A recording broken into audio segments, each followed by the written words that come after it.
तो माता सबरी ने क्या किया कि झाड़ू लेकर के पूरा रास्ता साफ कर दिया।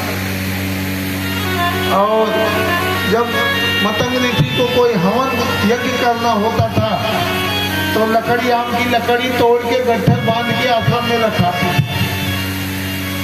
तो दिन भर तो आश्रम के अंदर झाड़ियों में छिपी रहती और जैसे सब सोने के लिए जाते फिर उसका कार्यक्रम चालू हो जाता कि पूरा आश्रम में पानी ढकाना, फूल बिछाना, तरह तरह की सेवा किया करती थी। मतंग ऋषि को पता लगा कि ऐसा कौन है कि दूसरे के भलाई के लिए इतना कुछ कर जाता है। अपने शिष्यों से कहा कि आप लोगों को पता है कौन इतनी सफाई कर जाता है कि हम लोगों की इतनी सुविधा रखता है। तो शिष्यों ने कहा महाराज मुझे भी नहीं पता। तो कोई बात नहीं, आप सब लोग जाइए, रात में मैं पता करूंगा कौन। और मतंग ऋषि रात भर इंतजार करते रहे। सवेरा हुआ तो सबरी झाड़ू लेकर के जैसे झाड़ू मारने लगी। कहते मतंग ऋषि ने कहा बेटी कौन हो? अपने को अछूत समझ करके भागने लगी। बोले बेटी रुको, मैंने बेटी कहा, बेटी तो बेटी ही होती है। अब सबरी डर के मारे कहीं पकड़ लिए, मुझे दंड मिलेगा। बोले बेटा तुमने परहित में काम किया है। लोग अपने मतलब के लिए किसी की भलाई करते हैं, लेकिन जो बगैर मतलब के भलाई की जाए वही सबसे बड़ी परोपकार है। परोपकार सताम विभूतया। बोलो सियापति रामचंद्र की। तो बोले बेटी अब तू मुझे कुछ भी मान, चाहे पिता मान चाहे गुरु मान, लेकिन मैं तेरी परोपकार की भावना से बड़ा प्रसन्न हूँ और तेरे लिए मैं यहाँ पे एक झोपड़ी बना देता हूँ, तू आराम से रहना। और मेरे सिद्ध कोई भी आपके साथ कोई दुर्व्यवहार नहीं करेगा और जब तक मैं हूँ तब तक मैं तुझे बेटी का प्यार देता रहूँगा। और जैसे सबका भैया समय नजदीक आता है, मतंग ऋषि का भी समय नजदीक आ गया। प्राण एकदम कंठ में आ गए तो अपने शिष्यों को बुलाया और रात में सबरी को बुलाया। बेटी देखिए सबको समय के अनुसार ही दो बातों को भूल मत, तू चाहे कल्याण नारायण एक मौत को दूजे श्री भगवान। ये अगर दो चीज हम अपने मन में रखे रहेंगे तो हम माया मोह में नहीं फंसेंगे। बोले मेरा तो जाने का टाइम आ गया बेटी, लेकिन तूने मेरी सेवा की है तो मुझे तो सौभाग्य नहीं है कि मैं भगवान का दर्शन करूंगा। लेकिन मेरे जाने के बाद भगवान तुझसे मिलने आएंगे और तू सावधान रहना, सावधान मत रहना, नहीं भगवान आ जाए तो कोई सेवा करने का सौभाग्य न मिले।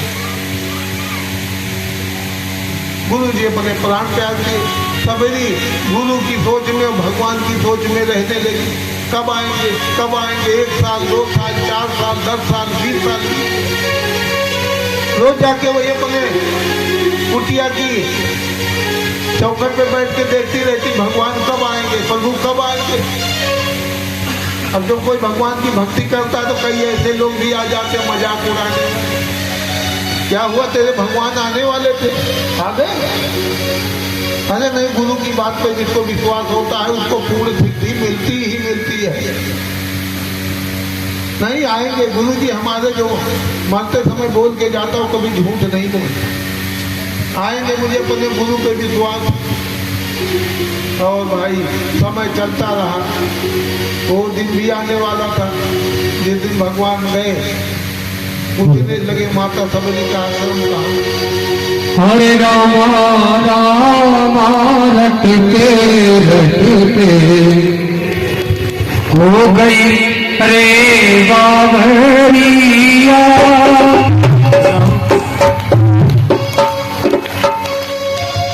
रघुकुल नंदन कब आवे दासी की रटते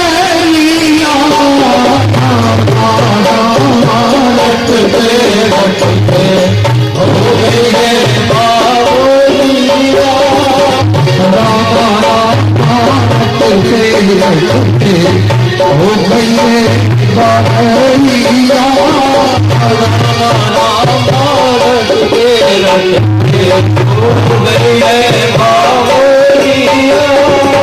रघुकुल नंदन कब आओगे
दर्शन के जीवन मालूम है राम तुम्हारे दर्शन के चरण कमल से निर्मल करी हो चरण कमल से काशी की हो मैया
अपने प्रभु के खातिर बनते चुन चुन के खलनाती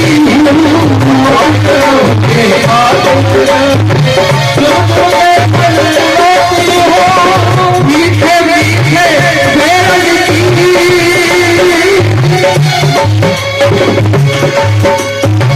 मीठे मीठे भलाई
चरणों में शीश नवाऊंगी,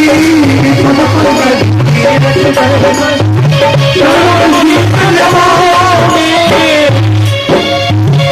कभी मुझको भूल गए, कभी मुझको भूल गए, लोग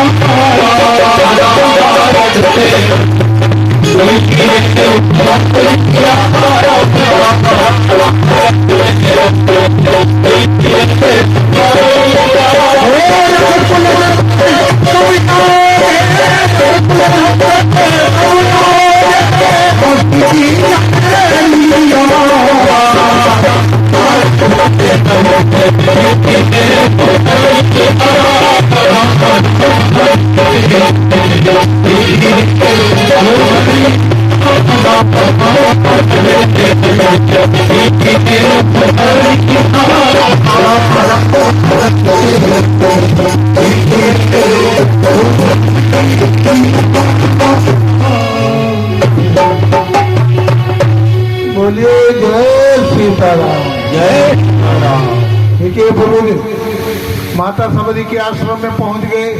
सबरी ने देख के आंखों में आंसू आ गया, गदगद हो गई कि आज तो हमारे गुरु जी की याद आ रही कि गुरु जी की वाणी आज सफल हो गई।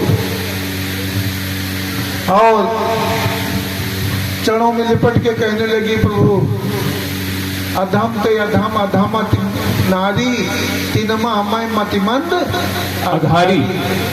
एक तो नारी और मैं तो ऐसे कुल से हूँ कि जो अछूत मानी जाती, लेकिन आपने आज हमें उद्धार कर दिया। भगवान कहते हैं देवी हम ये जात पात धर्म बड़ाई ये कुछ नहीं मानते। कहा रघुपति सुन भामिन बाता मानव एक भगत कर नाता। हमारा कोई भी भक्ति हो, पुरुष नपुंसक नारी कि कोई भी हो, लेकिन अगर जो मुझे प्यार से भरता मैं उसको अपने मन में बसा के रखता हूँ। मोले मन पवियस विश्वासा राम से अधिक राम करता। भगवान कहते हैं मैं तो अपने दास को अपने दिल में लगाए रखता। एक संत थे, एक खेत में गए जहाँ ककड़ी वकड़ी बोई गई थी, और वहीं जाके